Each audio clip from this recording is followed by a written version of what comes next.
PSM Makassar mulai berburu pemain baru di jendela transfer tengah musim. Sejumlah nama mulai dibidik termasuk para pemain asing.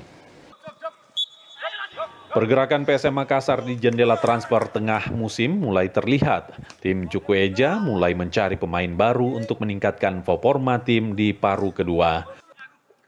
PSM Makassar dikabarkan tengah membidik 2 hingga 3 pemain asing baru. Salah satu yang diburu adalah penyerang baru. Sejauh ini PSM Makassar telah dikaitkan dengan 2 nama pemain asing, yakni Todor Todorowski dan juga Simon Amin. Selain 2 nama itu, PSM juga tengah mencari seorang penyerang. Bursa transfer paruh musim sendiri masih akan dibuka hingga 20 Februari 2026.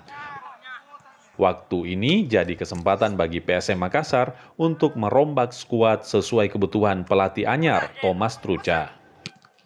Tim Liputan.